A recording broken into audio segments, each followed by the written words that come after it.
80,000 కోట్లతో బనకచెర్ల ప్రాజెక్టు నిర్మాణానికి ఆంధ్రప్రదేశ్ ఈ నెలాఖరులో టెండర్లు పిలువబోతా ఉంది.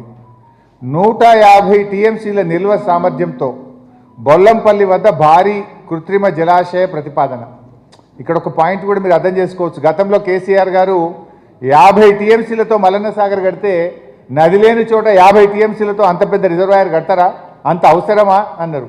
ఇలా ఆంధ్రప్రదేశ్ 150 టీఎంసీలతో కృత్రిమ జలాశయం నిర్మిస్తూ ఉంది. కృష్ణా పెన్నా బేసిన్ ప్రాంతాల సాగు తాగు పారిశ్రామిక అవసరాల కోసం ఈ నీటిని ఉపయోగిస్తారు. నెక్స్ట్, ఇది మ్యాప్ ఆంధ్రప్రదేశ్ ప్రభుత్వం సమర్పించినటువంటి ప్లాను. పోలవరం నుంచి వారు మన ప్రకాశం బ్యారేజ్ నుంచి బొల్లంపల్లి రిజర్వాయర్ నుంచి మన బనకచెర్ల రెగ్యులేటర్కు తీసుకువెళ్తున్నారు. మొత్తంగా ఇందులో ఈ రెడ్దంతా కూడా టనలు. ఇది plan of the flow diagram of Godavari Banakacherla link. Next, so ఇది 3 సెగ్మెంట్స్ చేసిండ్రు. Segment 1 Polavaram to Prakasam barrage, segment 2 Prakasam barrage to Bollampalli reservoir, segment 3 Bollampalli reservoir to Banakacherla regulator.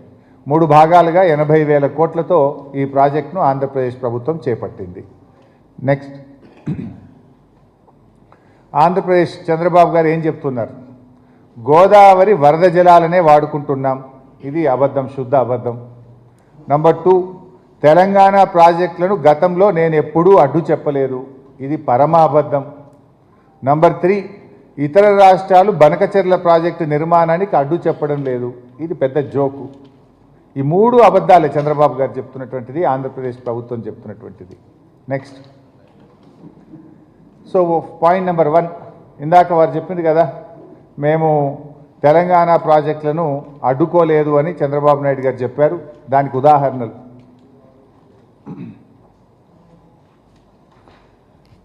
First Kaleshwaram ప్రాజెక్టుకి ఇచ్చిన అన్ని అనుమతులు రద్దు చేయాలని, పనులు తక్షణం నిలిపివేయాలని కేంద్ర ప్రభుత్వానికి ఆంధ్రప్రదేశ్ ప్రభుత్వం రాసిన లెటర్ ఇది. కాళేశ్వరంకు సిడబ్ల్యూసి నుంచి 10 అనుమతులు వచ్చినాయి. ఫైనల్ క్లియరెన్స్ టీఏసీ అంటారు, టెక్నికల్ అడ్వైజరీ కమిటీ. దాని అనుమతి కూడా వచ్చింది. అన్ని అనుమతులు వచ్చినాక కాళేశ్వరం మీద 13/6/2018 అప్పటి చంద్రబాబు ప్రభుత్వం రాసింది, in view of the above it is requested that the clearance of technical advisory project of Telangana may please be reviewed, as in any case the Kaleshwaram project requires to be approved by the Apex Council.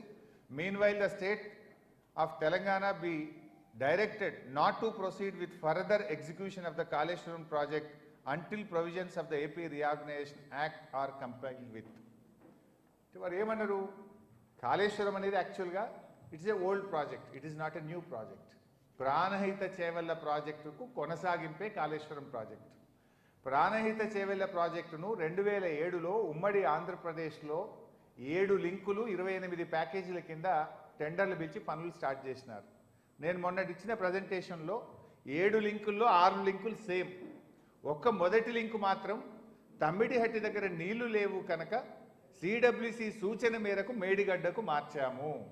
అదొక్క లింకే మారింది కనుక it is not a new project, it is a old project, it is A on going project అని ఆ రోజు ఢిల్లీలో కేంద్ర ప్రభుత్వము గడ్కరీ గారికి మేము చెప్తే అది ఆన్ గోయింగ్ ప్రాజెక్టుగా అంగీకరిస్తూ దానికి అపెక్స్ కౌన్సిల్ మీటింగో పర్మిషనో జిఆర్ఎంబి పర్మిషనో ఇంకోటి అవసరం లేదు, this is A on going project like Polavaram అని ఆ రోజు కేంద్ర ప్రభుత్వం మనకు అన్ని అనుమతులు ఇచ్చింది. అనుమతులన్నీ వచ్చి ప్రాజెక్టు పూర్తయితున్న ప్రాజెక్టును ఇదే గోదావరి నది మీద కడుతుంటే అనుమతులు రద్దు చేయండి, పనులు నిలిపివేయండి అని ఆ రోజు చంద్రబాబు నాయుడు ప్రభుత్వం కేంద్రానికి రాసిన లేఖ ఇది. ఇప్పుడేమంటుండు? గోదావరిలో చాలా నీళ్లు ఉన్నాయి, నేను వరద జలాలు తీసుకుపోతున్నాను. మరి చాలా నీళ్లు ఉంటే మా గొంతు నొక్కే ప్రయత్నం ఎందుకు చేసినావు? ఆనాడు మా కాళేశ్వరం ప్రాజెక్టును ఎందుకు అడ్డుకున్నావో ఇవాళ సమాధానం చెప్పాలనా వద్దా? నెక్స్ట్, ఇది భక్త రామదాసు ప్రాజెక్టు. వాస్తవానికి ఈ project it is not a new project. Bhakta Ramadas అనే లిఫ్టు మనం పాలేరు మీద పెట్టినాం. దేనికి? ఎస్ఆర్ఎస్పిలో టేల్ అండ్ ఆయకట్టు ఎస్ఆర్ఎస్పి ప్రాజెక్టులో భాగంగా పాలేరు నియోజకవర్గం, ఖమ్మం జిల్లా పాలేరు నియోజకవర్గం ఎస్ఆర్ఎస్పి ప్రాజెక్టులో పారుతుంది. అయితే అక్కడ ఏం జరిగింది, టేలెండ్ ఉండడం వల్ల ఎస్ఆర్ఎస్పి నీళ్లు పోతలేవు కనుక SRSP is approved project, CWC approved, government of India approved project. దానికి నీళ్లు సప్లిమెంటేషన్ కోసం ఒక లిఫ్ట్ పెట్టినాం. అది కొత్త ఆయకట్టు కాదు, నాన్ అప్రూవ్డ్ కాదు. దాన్ని కూడా అడ్డుకోవడానికి ఆ రోజు చంద్రబాబు ప్రభుత్వం రాసిన లేఖ మీరు చూస్తే, Bhakta Ramadasu LIS new project from the Paleru balancing reservoir under NS left canal to integrate new ayakat taken up without clearance approval of KRMB, CWC, Apex Council.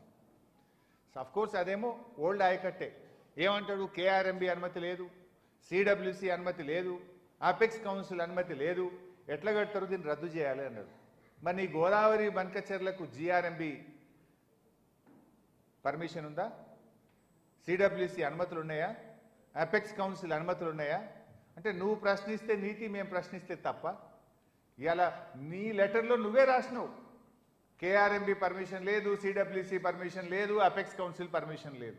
మరి నువ్వు ఈరోజు ప్రతిపాదిస్తున్న గోదావరి బనకచెర్లకు GRMB అనుమతి ఉందా, CWC అనుమతి ఉందా, అపెక్స్ కౌన్సిల్ అనుమతి ఉందా? ఇక్కడ మీకు ఇంకా అర్థం కావడానికి సులువుగా చెప్తాను.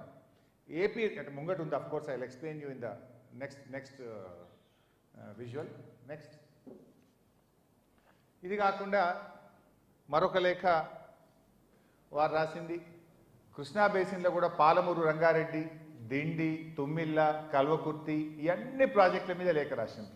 మీరు ఇక్కడ చూస్తే ఇది కల్వకుర్తి లిఫ్ట్ ఇరిగేషన్ స్కీమ్కు కేసీఆర్ గారు 25 TMCలు సరిపోవని 25 TMCల నుంచి 40 TMCలు వాడుకోవడానికి ఆనాడు కేసీఆర్ గారు ప్రభుత్వం నిర్ణయం తీసుకొని ఇచ్చిన జీవో. దాని మీద కూడా చంద్రబాబు నాయుడు గారు ఆ రోజు ఢిల్లీకి కంప్లైంట్ చేసినారు. ఎట్లా ఇస్తారు, కల్వకుర్తికి 25 ఉండే, ఇప్పుడు 40 TMCలకు ఎట్లా పెంచుకుంటారు, ఇది రద్దు చేయాలి, దీని మీద చర్యలు తీసుకోవాలని చెప్పి ఆ రోజు చంద్రబాబు నాయుడు గారు రాసిన లేఖ. Next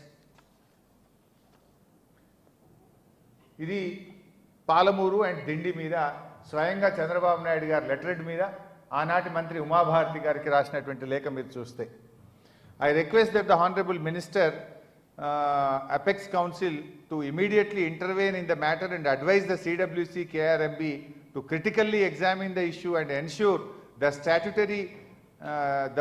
the statutes are strictly complied with. I also request that the GOTS may be directed to put on hold all works until the issue is resolved. అంటే స్టాట్యుటరీ అంటే ఏంటి, KRMB అనుమతి, CWC అనుమతి, Apex Council అనుమతి.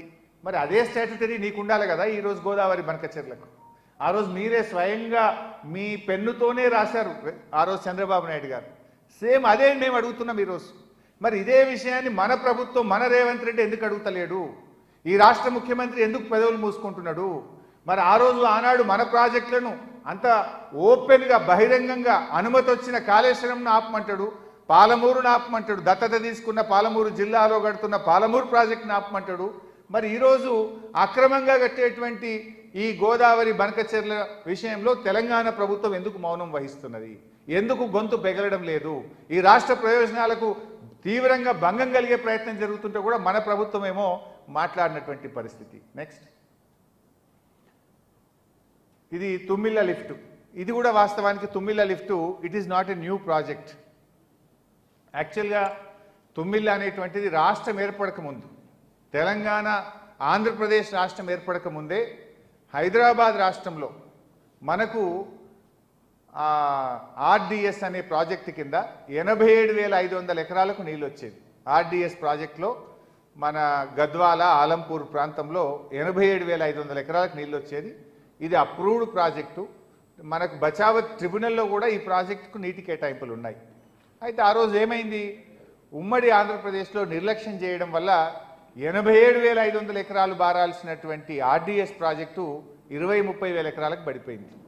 ఆ రోజు ఆ జిల్లా నుంచి ఉన్నటువంటి నిరంజన్ రెడ్డి గారు, లక్ష్మారెడ్డి గారు కేసీఆర్ గారి దృష్టికి తెస్తే, సరే సప్లిమెంటేషన్ కోసం ఒక చిన్న లిఫ్ట్ పెట్టి 30-40 ఎకరాలు పారే విధంగా చేసినాం. అదేం కొత్త ఆయకట్టు కాదు, బచావత్ ట్రిబ్యునల్ అవార్డు ఇచ్చింది. 87,000 ఎకరాలు వెనకట పారింది. ఉమ్మడి ఆంధ్రప్రదేశ్లో సుంకిశాల నుంచి నీళ్లు రానియకపోవడం వల్ల ఆ ప్రాజెక్టు 30,000కు కుదించకపోతే ఒక లిఫ్ట్ పెట్టి మళ్ళీ 30-40 వేల ఎకరాలు యాడ్ చేస్తే దాన్ని కూడా ఆపమని ఉమ్మడి ఆంధ్రప్రదేశ్లో వాళ్ళు లెటర్ రాశారు. New project from the foreshore of Sunkishala reservoir taken up without clearance approval of the KRMB CWC apex council. Sunkeshula barrage నుంచి ఆ రోజు నీళ్ళు వచ్చేది ఉంటే దాన్ని ఆపేటువంటి ప్రయత్నం చేసినారు. సో అట్లా ఇది మన బచావత్ అవార్డులో కేటాయింపులు ఉన్న ప్రాజెక్ట్, దానికి లిఫ్ట్ పెడితే దాన్ని కూడా ఆపాలని ఆ రోజు ఆంధ్రప్రదేశ్ ప్రభుత్వం ఈ 3 పర్మిషన్లు ఉండాలన్నారు. మరి ఆ మూడిట్లలో ఏ పర్మిషన్ లేదు వాళ్ళకు, వాళ్ళు నిర్మిస్తున్న గోదావరి బనకచెర్లకు. Next, it is the point. యాక్చువల్గా ఇక్కడే నేను మీకు చెప్తా అన్నది, ఇక్కడ ఏంటంటే మనకు రాష్ట్ర విభజన జరిగేటప్పుడు పార్లమెంట్లో తెలంగాణ ఆంధ్రప్రదేశ్ విభజన బిల్లు ప్రవేశపెట్టినప్పుడు అందులో ఈ కింది లైన్ చెప్పారు. No new projects based on water resources arrived at based on appropriate dependability criteria on Godavari or Krishna rivers can be taken up by the state of Telangana or the state of Andhra Pradesh without obtaining sanction from the Apex Council on river water resources. All such proposals shall be first appraised and technically cleared by the respective board before sanction by the said Apex Council. ఈ 2 రాష్ట్రాల్లో ఏ కొత్త project చేపట్టాలన్నా appropriate board, Godavari అయితే GRMB board, కృష్ణానది మీద అయితే KRMB board ముందు అనుమతించాలి. తర్వాత CWC క్లియరెన్సులు రావాలి. తర్వాత అపెక్స్ కౌన్సిల్ అంటే కేంద్ర జలవనరుల శాఖ మంత్రిగా 2 రాష్ట్రాల ముఖ్యమంత్రులు సభ్యులుగా అపెక్స్ కౌన్సిల్ ఉంటుంది. అందులో క్లియర్ అయిన తర్వాతనే ఏ కొత్త ప్రాజెక్ట్ అయినా చేపట్టాలి. మరి ఈ మూడిట్లలో ఏది ఉంది? ఇప్పుడు ఇంతకాలం చంద్రబాబు నాయుడు గారు రాసిన లేఖలు చూశారు ఆ రోజు.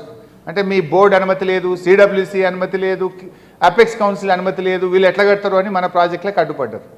అవన్నీ కూడా old projects, they are not new projects. మరి ఇప్పుడు Godavari Banakacherla is totally new project. They are bulldozing like anything. BJP సహకరిస్తుంది, ఆంధ్రప్రదేశ్